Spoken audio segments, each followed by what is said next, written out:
Hello दोस्तों, कैसे हो आप सभी। तो आई होप आप सब बहुत अच्छे होंगे। तो स्वागत है आप सभी का मेरे चैनल में।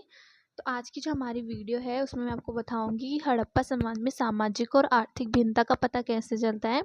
तो देखिए दोस्तों, हड़प्पा से हमें लिपि का पता चला है, मतलब यहाँ से भी हमें लिपियाँ मिली हैं, यहाँ से भी लिखित जानकारी मिली है। किंतु जो यहाँ की लिपि है उसे अभी तक कोई भी पुरातात्विक या इतिहासकार नहीं पढ़ पाया है।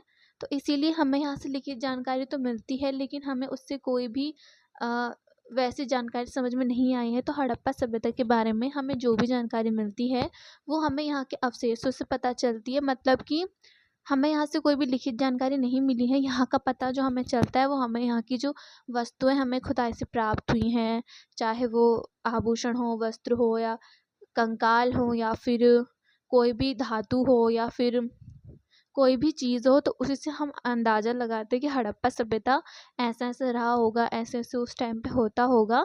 तो जो सामाजिक और आर्थिक भिन्नता है इसका पता भी हमें जो है, ये लिखित जानकारी से हमें इसका पता नहीं चलता है। तो इसका पता भी हम किससे लगाते हैं, यहाँ से जो हमें चीज़ें प्राप्त हुई हैं उन वस्तुओं से ही हम पता लगाते हैं कि हड़प्पा समाज में जो सामाजिक और आर्थिक भिन्नता थी वो कैसी थी। ठीक है। तो क्या होता है कि पुरातत्वविदों को हड़प्पा स्थलों से अनेक वस्तुएं प्राप्त हुई हैं, जिसके आधार पर समाज में भिन्नता का पता चलता है। अवशेषों से अनुमान लगाया जाता है कि समाज में कई वर्ग थे। साधारण वर्ग में कुंभकार, सोनार, शिल्पकार, लोहार, जुलाहे, श्रमिक व किसान शामिल रहे होंगे। विशिष्ट वर्गों में राज्य कर्मचारी, सेनाधिकारी आदि रहे होंगे। पुरोहितों का अलग वर्ग रहा होगा। विशिष्ट लोग दुर्ग में तथा साधारण लोग निचले शहर में निवास करते रहे होंगे। तो अब देखिए क्या होता है कि जो हड़प्पा सभ्यता थी, जो हड़प्पा साम्राज्य था, वो उसका एक दुर्ग था और निचला शहर था। तो जो दुर्ग था वहाँ ऐसा अनुमान लगाया जाता है कि वहाँ जो सेनाधिकारी थे, जो राज्य कर्मचारी थे, वो रहते होंगे। और जो निचला शहर था वहाँ नॉर्मल लोग रहते होंगे, जैसे कि किसान, श्रमिक या साधारण वर्ग रहते होंगे। अब इसके बारे में वो कैसे पता लगाते हैं, वो ऐसे पता लगाते हैं, जो दुर्ग था वहाँ से बहुमूल्य चीज़ें मिली है, जैसे कि सोने के वस्त्र हो गए या सोने की चीज़ें, बहुमूल्य जो बर्तन मिले हैं। और जो निचला शहर था वहाँ से साधारण वस्तुएं मिली हैं। वहाँ से जो आभूषण मिले हैं वो भी हाथी दांत के आभूषण मिले हैं। वहाँ से जो वस्त्र मिले हैं वो ऊनी वस्त्र मिले हैं। और जो दुर्ग था वहाँ से जो वस्त्र मिले हैं वो सोने के वस्त्र मिले हैं। जो आभूषण मिले हैं वो भी स्वर्ण के आभूषण, चांदी के आभूषण मिले हैं। तो इससे वो अनुमान लगाते हैं कि निचले शहर में जो है साधारण व्यक्ति निवास करते रहे होंगे। और जो दुर्ग था वहाँ जो है वो राज्य कर्मचारी या राजा वगैरह निवास करते रहे होंगे। ठीक है। अब हम देखते हैं कि इसका पता कैसे चलता है। तो सबसे पहले कि हड़प्पा सभ्यता से मिले मकानों के आकार में अंतर। अब हम ये देखेंगे कि हमें कैसे पता लगता है कि सामाजिक व आर्थिक भिन्नता थी। तो सबसे पहले हड़प्पा सभ्यता से जो मकान मिले हैं इनके आकार में अंतर थे। तो हड़प्पा सभ्यता में हमें अनेक स्थलों से बड़े मकान, वहीं दूसरी ओर एक या दो कमरे के मकान मिले हैं, जो कि आर्थिक व सामाजिक भिन्नता को दर्शाते हैं। हड़प्पा सभ्यता में हमें ना कोई मकान छोटे मिले हैं, व कोई मकान एक या दो कमरे के मिले हैं। तो इससे हमें पता लगता है कि वहाँ आर्थिक और सामाजिक भिन्नता थी।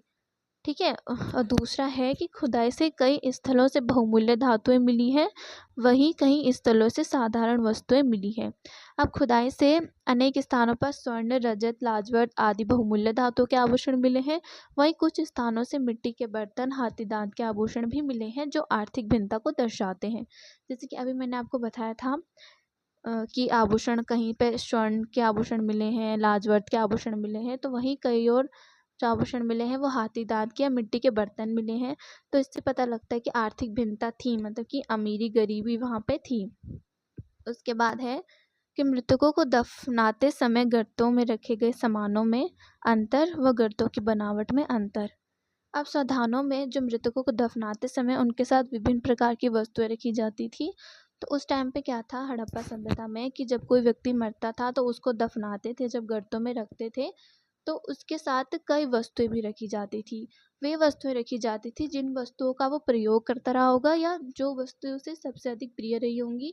तो मतलब कि उस टाइम पे शायद ये मानते रहे होंगे कि अगर हम ये वस्तुएं उसके साथ रखेंगे तो वो इन वस्तुओं को अपने साथ ले जाएगा, है ना। उस टाइम की ऐसे उनकी सोच रही होगी, तो वो उन वस्तुओं को उसके साथ गर्तों में ही रख देते थे, जिन वस्तुओं का वो मानव जो था वो प्रयोग करता रहा होगा।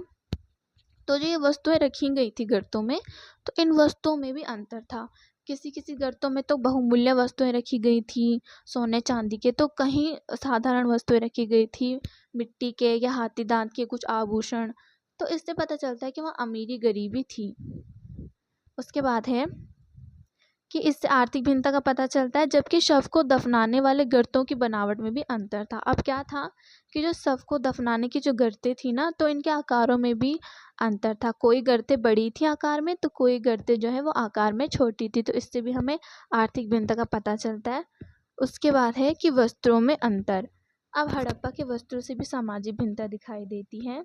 धनी लोग जो है वो रेशम के, मखमल के कपड़ों का प्रयोग करते थे, जबकि जो निम्न वर्ग के लोग थे वो सूती कपड़ों का प्रयोग करते थे। तो क्या था कि कहीं से हमें ना मखमल के व रेशमी वस्त्र मिले हैं, तो इससे हम अनुमान लगाते हैं कि ये जो वस्त्र थे ये धनी व्यक्तियों द्वारा प्रयोग में लाए जाते होंगे, जैसे कि राजा या राज्य कर्मचारी जो रहे होंगे।